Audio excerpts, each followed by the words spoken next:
wasiirka wasaaradda howlaha guud iyo guriyada Jamhuuriyadda Soomaaliland ay weheliyaan wasiirka xigeenka arrimaha gudaha Soomaaliland barasaabka gobolka Gabiley maayarka magaalada Togo Jaale ayaa maanta si wada jir u dhagax dhigay kawaan cusub oo laga hirgelin doono magaalada xuduudda Soomaaliland ee Togo Jaale waxaana dhagax dhiga munaasabadaasi ka hadlay maayarka degmada Togo Jaale barasaabka gobolka Gabiley wasiirka xigeenka arrimaha gudaha iyo sidoo kale wasiirka wasaaradda howlaha guud iyo guriyada Soomaaliland iyagoo sheegay kawaankii hore ee degmadaasi Togo Jaale loo soo rari doono bacdayaasha iyagu deganaa suuqa bartankiisa isla markaana uu ku hagaagay tomblaynka degmadaasi Togo Jaale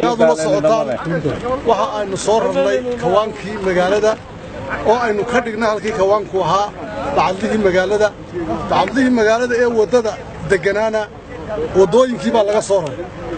kawaankiina waxaanu u soo rarnay halkani oo sidaana 200 oo ahayd danguud oo magaaladu lahayd. Assalaamu alaykum warahmatullahi waxaanu ku wareejinay meeshan kawaanka inay noqoto kushii magaalada laga waday Wajaale ee gobolka Gabiley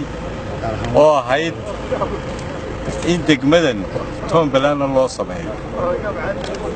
in badan baa dadku lahaa dawladdu dhulba haysatay kana waa dhulkii dawladdu lahayd kaloo raraya bacalaana waa dhulkii dawladdu lahayd kuwa kale ka biyaha la siiyayna waa kuwii dawladdu lahayd waxaan maayarka ugu mahadnaqayaa isagoo u hoggaansamay sharciga ahaa in hantida danta guud lagu wareejiyo dawladda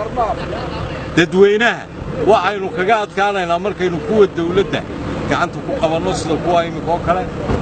dadweynahana waxaanu leenahay dantiinii baa laga shaqaynayaa oo hoggaansama cunfi ha kala hor imanina aroorta wixii naga hor yimaada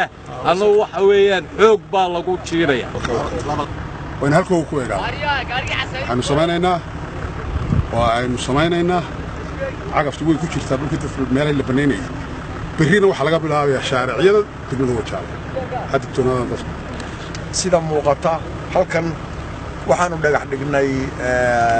xirdiigta ama kawaanka Wajaale oo magaalada dhexdeeda ku yaalay hadeerna aad ka arkayseen sida filayay telefishinada marka halkan baa loo soo bedelay oo ah dhul magaalada ka baxsan dhinacna 100 mitir oo ah dhinacna 200 mitir ah oo ah dhul danguuda waxaan u mahadnaqaynaa maayarka iyo maamulka gobolka maayarka Wajaale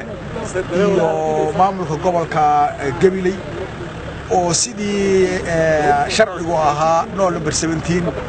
xaqiiqsaday inay nagu wareejiyaan wixii danguuda annaguna halkan aanu imika ku wareejinayno lagana dhisi doono xirdiig Wajaale gowraca ku samayso xoolaha وحمزة عبد الرشيد شيخ درس والله لسه عالمي بولشة تيفي مقال الحدود السوماليلاند اتوقع عليه